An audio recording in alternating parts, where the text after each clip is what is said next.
Yo, what up la famille, c'est Bemous Canteur pour Rapkick sur Life Mag. On est ensemble, j'espère que vous êtes prêts. On est lancé. Detect. Thanks. Bemous Canteur, je vais prendre d'abord Bemous. Bemous, je me suis un peu amusé avec mes prénoms. Je m'appelle Bemous Mustafa. Donc j'ai fait B de Bemous, Mousse de Mustafa. Carter parce que moi, j'ai été beaucoup influencé par les Américains, genre les artistes américains, leur style de vie, tout ça, t'as vu. J'aimais beaucoup Jay-Z. Et bizarrement, j'aimais aussi aussi Lil Wayne. Après, je me suis rendu compte que Jay-Z et Lil Wayne, les deux s'appellent des Carter. C'est des Carter, tu vois. Et tout. Donc, par fanatisme, j'ai pris Carter et j'ai mis ça derrière Bemous. Donc, ça a donné Bemous Carter. Ouais, moi, je faisais ma musique pour kiffer. T'as vu? Je rêvais de devenir artiste. Tu vois, mais il était pas encore à fond. Le déclic, c'est à partir de ma première signature. Tu sais que tu commences à gagner de l'argent. Quand l'argent tombe maintenant, tu vois que c'est quelque chose de sérieux. Localement, ouais. Moi, je t'ai dit mon grand frère était artiste, donc j'ai dit mon grand frère d'abord parce que c'est la première personne qui m'a donné envie de faire ce que je suis en train de faire aujourd'hui. On a dit, les personnes qui nous ont fait croire que notre métier peut être vraiment rentable, c'est Kif No Beat. Moi, j'étais un gros fan de Kif No Beat. Surtout de Djidji. J'étais un gros fan de Kif No Beat. J'ai tellement été un fan de Kif No Beat que j'ai fini par commencer à parler avec Djidji finalement. Mais après, je vais m'expliquer ça deux.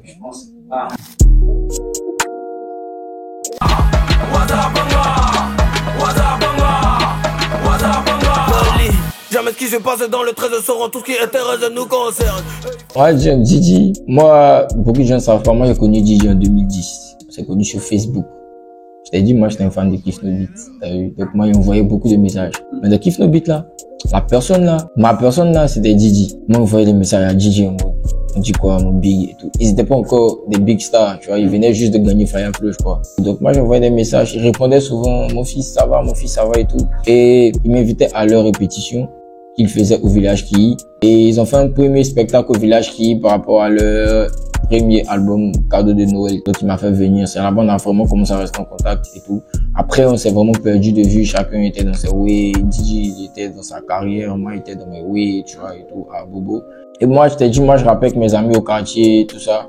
Une fois je suis quitté à l'école. Et il y a un de mes potes qui m'a dit, vas-y on fait une vidéo freestyle qu'on met sur les réseaux, tu vois. Et j'ai fait la vidéo freestyle, on m'a filmé après mes cours, on a mis sur les réseaux. Le lendemain, j'étais partout. Twitter, Facebook, tout le monde entend les dire, c'est qui lui là? Et il y a Djidji qui ressort, qui met sur internet, lui c'est mon fils, trouvez-le-moi, je le cherche et tout. Donc, j'étais à l'école même, et ils sont venus me dire, c'est comment man? Il y a Djidji B qui te cherche. Il dit que Djidji B, Kif No Beat. Il dit que même Djidji B là. Il dit, ah. Mon professeur m'avait dit, on parle pas en classe. Il dit, mais Djidji B, mais je t'ai dit, on parle pas en classe, wesh. Elle m'a mis dehors. Le lendemain même, Djidji a eu mon numéro, finalement, il m'a appelé. Il m'a dit, on s'est donné rendez-vous à Universal Music. On s'est vu, on a parlé. Il a décidé vraiment de me signer.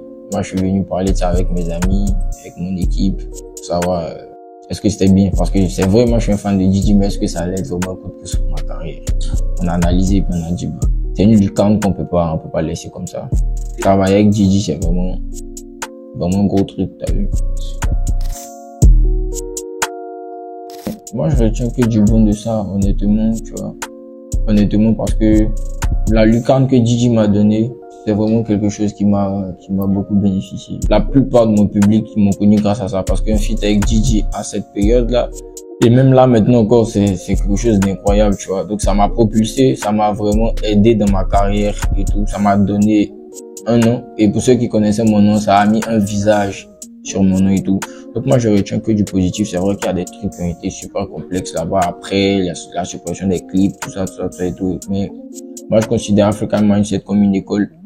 Parce que moi, j'ai vraiment appris là-bas. Et même les erreurs, c'est des choses qui m'ont fait apprendre. Djidji, c'était pas un producteur de base. Donc, faut noter que forcément, il va avoir des erreurs. Et c'est des trucs que moi, j'ai analysé. Puis, je me suis dit, vas-y, c'est l'école. Et c'est des coups que tu es obligé de recevoir. Et j'ai réussi là aujourd'hui. Je suis bien. Je suis dans l'apocalypse. On va ensemble, réussir à tout prix. 2019, rappelle-toi, on était les meilleurs rookies. Puis un coin silence, c'est quoi les bails, tchè? Puis on se concentrait en boss, te demande pas plus. Et si jamais je laisse tomber, c'est qu'on a maudit. Ah, c'est l'on peut le faire. Yeah, mon son, ça c'est mon son, ça. On est synchro. On était ensemble hier. Chinois. Chinois. Moi, je connaissais Chinois de par son nom. Hein.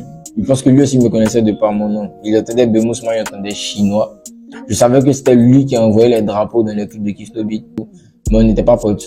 Tu vois, on se connaissait juste comme ça, on se saluait en vite fait, genre en mode comme ça. Et il y a Gigi qui avait organisé un événement pour mettre à la lumière beaucoup d'artistes, beaucoup de rappeurs. C'était des clashs, ouais, qu'il organisait et tout. Et je crois à la 3e édition, il est venu, il m'a dit, petit, moi je vais te mettre un clash, hein. Et quelqu'un lui a dit, tu vas mettre un clash, et qui m'a dit chinois. Il dit chinois. Chinois l'Apocalypse, il dit oui. Il dit, l'Apocalypse. Mais c'est un petit. Moi, je me suis dit, j'ai envie de le grailler. J'ai envie de le tuer rapidement et tout. Après, c'est pas de faire mes recherches. J'ai vu que chinois, il est toxique. Je me suis dit, quoi? Ça, c'est quoi ça encore? Et c'est dans le clash là qu'on s'est respecté. Parce que c'était le clash le plus réel de toute la compétition que DJ a organisée. On s'est vraiment laissé au point où à la fin on savait pas qui avait gagné. Et tellement ça avait pris les réseaux, il y avait une équipe qui disait c'est Bemous qui a gagné, il y avait une équipe qui disait c'est Chinois qui a gagné. Je sais que les fans, arrivé au moment ça devient super réel pour eux.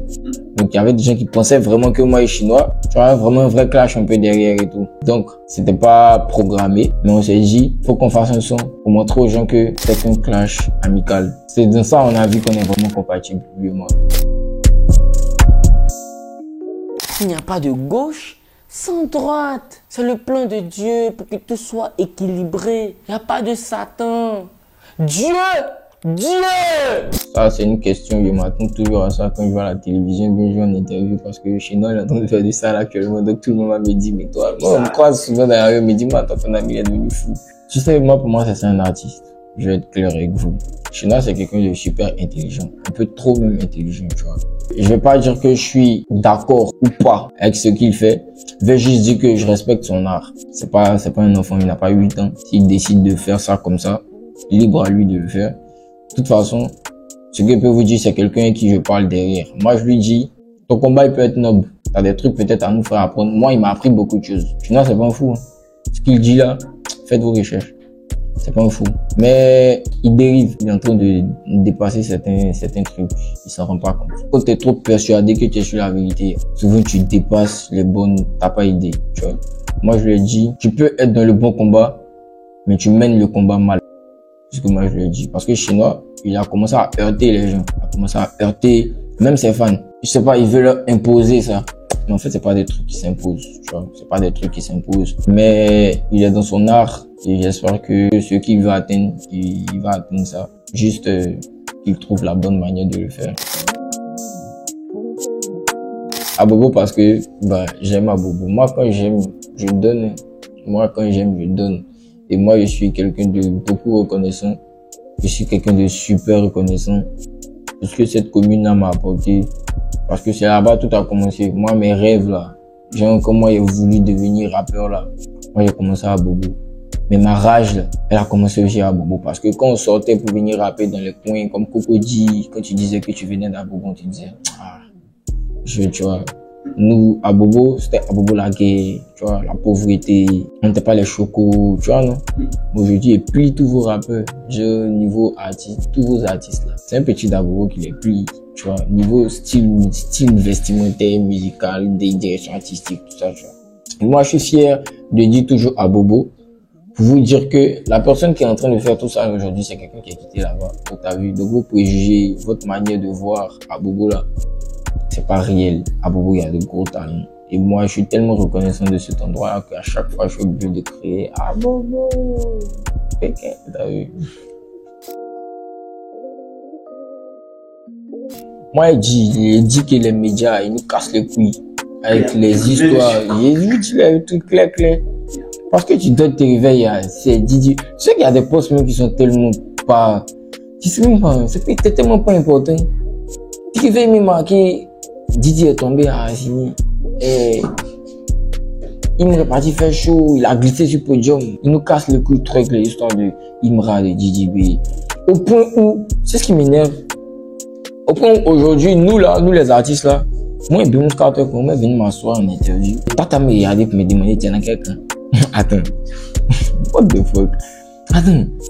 Sérieusement, sérieusement, il me s'est déplacé, il vient ici au studio, il veille, il me tape des nuits blanches à réfléchir et tout, pour qu'on puisse venir réduire ma carrière à une histoire de camp. Tu es dans quel camp? Tu es chez Didi B, comme tu es petit, tu es Didi B. Ou tu es chez Imra, comme on sait que tu étais pote avec lui. Aujourd'hui, on est en train de diviser notre culture en deux. Notre culture rap, là, en deux. Soit tu es chez Didi, soit tu es chez Imra. Mais hey, tous ceux qui répondent à ces questions, tous les rappeurs qui répondent à ces questions, vous ne donnez même pas du respect à vous déjà, parce que vous devenez des premiers ministres et des trucs. On veut tous être président, on veut tous la première place là. Vous rentrez dans, vous devenez des seconds, des triplés, les gens en bas, vous aimez ça, vous répondez à des questions comme ça. Moi, je trouve ça très déplacé. En tout cas, moi, Bemous, pour mon art là, moi, je respecte beaucoup mon art. Je peux pas venir ici et puis être réduit à tu es dans quelqu'un. Et le rap, et on pense que ça exporte tellement le rap ivoire, mais en vrai, ça exporte que deux personnes. Ça exporte que Gigi et puis Imra. Donc, c'est bien parce que ça leur fait gagner de l'argent. En tout cas, Imra a l'argent aujourd'hui, Gigi a l'argent aujourd'hui. Moi, je cherche mon argent. Je peux pas venir m'asseoir ici, vous parlez de quelqu'un qui est déjà riche. Et c'est même pas la faute à Gigi, c'est pas la faute à Imra, hein. Les médias, ils jouent un gros rôle. Aujourd'hui, tu vas dans des télés, on te dit, mais tu es dans quelqu'un. What the fuck? Wesh. Aïe, et mon camp, moi pas camp. Aïe, ils sont obligés d'être dans le camp de quelqu'un. Il y a trop d'artistes. Moi, j'ai fait mon concert, quand il fini, moi, j'ai fait des tweets, il a parlé, il m'a insulté, bon, comme d'hab. Moi, il dit, les médias, vous donnez pas la force comme il faut. Parce qu'il y a des médias qui sont là que pour relayer les mauvaises nouvelles. Moi, j'avais fait un spectacle l'année surpassée, j'ai bien passé. L'année passée, je crois, et tout. Et j'ai perdu une daronne, j'ai vu ça partout sur les réseaux. Il n'a même pas dit, moi, il n'avait même pas tweeté. Quand j'ai perdu une daronne là, ils ont pris mon téléphone. Et je me suis réveillé le lendemain, je suis partout, je suis dans toutes les télés, hein. Ils ont parlé de moi à la télé comme jamais. Il était partout, sur internet, sur des pages même, mais c'est même pas qu'eux me connaissaient, t'as vu, et tout. C'est une mauvaise nouvelle. Tout le monde a relayé. J'ai fait mon concert à Bobo là. Il fait les dons là. Les dons qu'on a fait là. Il n'a même pas dit c'est des dons à hauteur de combien. Mais vous dites qu'on a fait des dons pendant 1 mois, 2 semaines. On a fait des dons de malades dans des quartiers défavorisés, de fous malades. Tout ce qu'on a fait là, tout ce qu'on a dépensé là, même le concert là, on a dépensé. C'est pas, on n'a pas été produit par la mairie d'Abobo ou bien par quelqu'un. C'est à fond propre. Hein. On a dépensé de fous malades. Quand tu finis de faire ça là, et tu vois le terrain rempli de fous malades, moi je déplace des amis artistes, SO à mes amis artistes qui sont venus soutenir là-bas. Je déplace tout le monde, on fait un gros show là. Quand tu finis, t'es dans ton van, moi j'étais avec mon manager dans le van et puis il dit ouais ma petite, on a déjà full. Waouh. Donc waouh, ils vont faire le travail. Tous ceux qui disent que Bemous a fait ci, Bemous a fait ça, je les ai eus. Ils ont fait le travail. Tu dors, tu te réveilles. C'est que tes fans qui sont te féliciter. Tu vois, même à la télévision, même on n'en parle pas. Quand t'as fait un gros truc, hein. À Bobo, c'est resté gravé, tout le monde en parle, tu vois. Mais eux, ils font les aveugles. Mais écoute, je te dis une vérité. Imagine s'il avait échoué. Imagine s'il avait tapé poteau.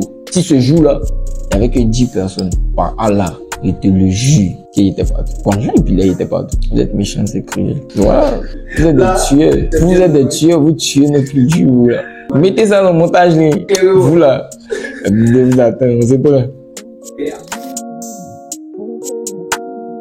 Moi, j'ai envie de dire, moi, je passe beaucoup de gens, je vois beaucoup de messages de gens qui me disent que, Bemous, ouais, t'étais au top, et t'es redescendu. Moi, je respecte la vie de chacun et tout. Mais, si c'est le buzz de Tchoukoutaïndé là que vous appelez au top, c'est qu'on est vraiment pas sur la même longueur d'onde. Moi, mon top que je recherche là, ça n'a rien à voir avec ce qui se passe ici là, tu vois. C'est pour viser loin là, faut mieux reculer. Moi, je suis vraiment toujours dans une étude personnelle. Je travaille encore sur beaucoup de choses. Mais à tous ceux qui sont là, tous ceux qui croient toujours en ce qui est en train de se passer là, et vous êtes dans le bon train, vous vous êtes pas trompé. Parce que, ce qu'on va faire là, ça c'est un truc incroyable, ça c'est un truc vraiment tellement marquant. Vous allez vous en rendre compte que, en fait, j'avais jamais été au top. Et que c'est maintenant que je suis en train de venir au top. Vous vous êtes pas trompé. Donnez la force comme vous pouvez. Moi, je suis béni.